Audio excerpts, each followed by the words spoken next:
नमस्कार, जय सिया राम दोस्तों।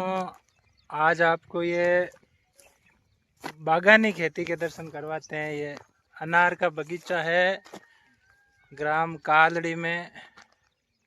अब जो है किसान भी जागरूक हो रहे हैं और जागरूक होकर के जैविक खेती की ओर बढ़ रहे हैं। अब जैविक खेती में देखते हैं कि क्या है जैविक खेती में। तो आज तक इन्होंने कभी वो पेस्टिसाइड का छिड़काव नहीं किया, कीटनाशक का छिड़काव नहीं किया। किया। पूर्णतया ऑर्गेनिक। ये पूर्णतया ऑर्गेनिक है।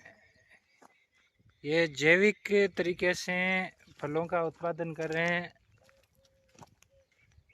बहुत विहंगम, बहुत शानदार दृश्य। देखो, अनार के फल लगे हुए हैं। ये करीबन 20-25 बीघा में बागवानी करते हैं। बहुत सुंदर दृश्य। आप सोचते होंगे कि खेतीबाड़ी में क्या है, लेकिन वर्तमान की अगर बात करें तो ये भी एक अच्छा व्यावसायिक तौर पर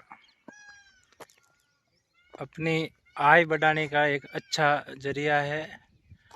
आप उन्नत तरीके से खेती कर, बागवानी खेती कर अच्छा उत्पादन ले सकते हैं, अपनी आय को बढ़ा सकते हैं। बहुत सुंदर, देखो कितने फल लगे हुए हैं, बहुत शानदार। सामने वो जसना जी की बाड़ी, कालड़ी मंदिर दिखाई दे रहा है। इस बगीचे की विशेषता, यहाँ जल संरक्षण का भी पूरा ध्यान रखा जाता है। देखो, बूंद बूंद सिंचाई प्रणाली पर आधारित ये बागवानी खेती। बड़े बड़े अनार पूर्णतया जैविक तरीके से तैयार, बहुत शानदार। 7-8 साल का पौधा है। ये 5-6-7 साल के पौधे हैं और इनकी वो हाइट थोड़ी कम है, क्योंकि उन्होंने पूर्णतया जैविक उत्पादन पर जोर रखा है। इस कारण थोड़ी हाइट कम हुई है, लेकिन पूर्णतया ऑर्गेनिक बागवानी है। कीटनाशक छिड़काव नहीं करते हैं, इस बात का विशेष तौर से ध्यान रखते हैं। एक दूसरी महत्वपूर्ण विशेषता, यहाँ मधुमक्खियों को परागकण के लिए भी लाया जाता है। वो परागकण उत्पादन में, जैव विविधता में बहुत कारगर है। बहुत खूबसूरत, बहुत विहंगम कालड़ी गांव के बागवानी का दृश्य। सबसे महत्वपूर्ण बात यह है कि कीटनाशकों का छिड़काव नहीं करते। ये पूर्णतः ऑर्गेनिक है, जैविक खेती, इसे कहते हैं जैविक खेती। आपको पता होगा, सिक्किम भारत का पहला राज्य है जो जैविक उत्पादन में सबसे अग्रणी है। ठीक उसी की तर्ज पर कालड़ी बाड़ी के एक किसान ने जैविक खेती पर जोर दिया है और 25-30 बीघा में अनार के पौधे तैयार कर अनार का उत्पादन कर रहे हैं। अशोक जी जंगू, जो मूलतः अड़ाई के हैं, यहाँ उन्होंने ये बगीचा लगाया है। बहुत शानदार। हमें भी इस प्रकार की बागवानी पर जोर देकर अपनी आय को बढ़ाने पर ध्यान देना चाहिए। और प्रत्येक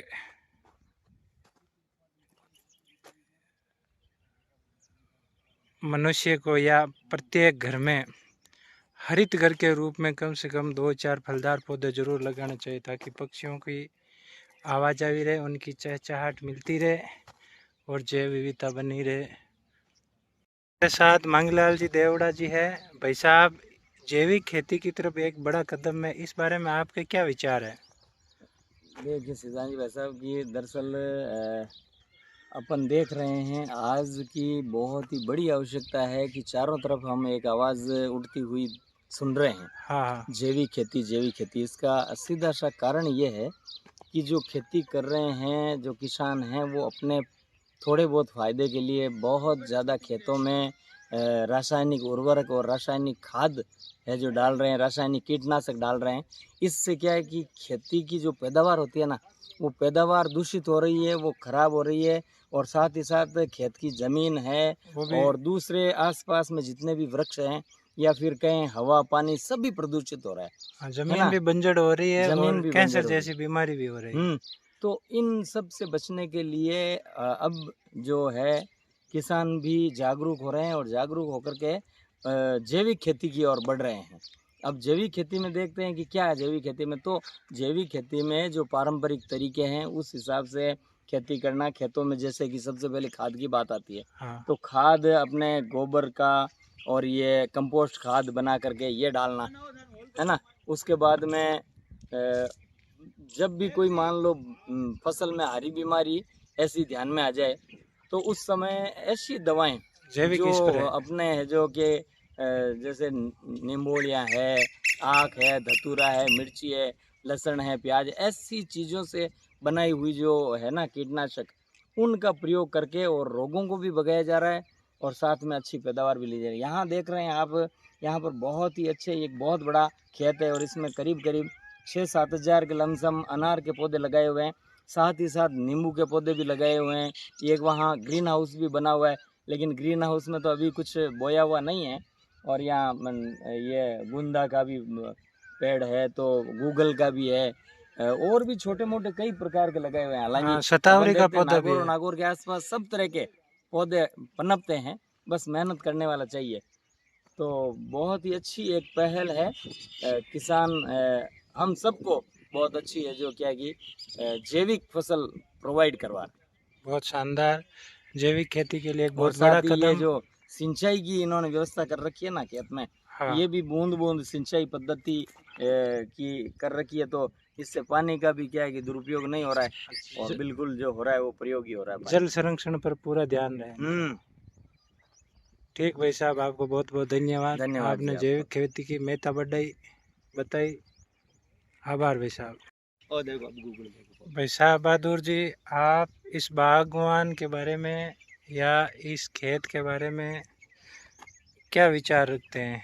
कब से खेत तैयार करने में लगे, कितने आज समय से में इन 8 साल पहले इस खेत को तैयार किया था।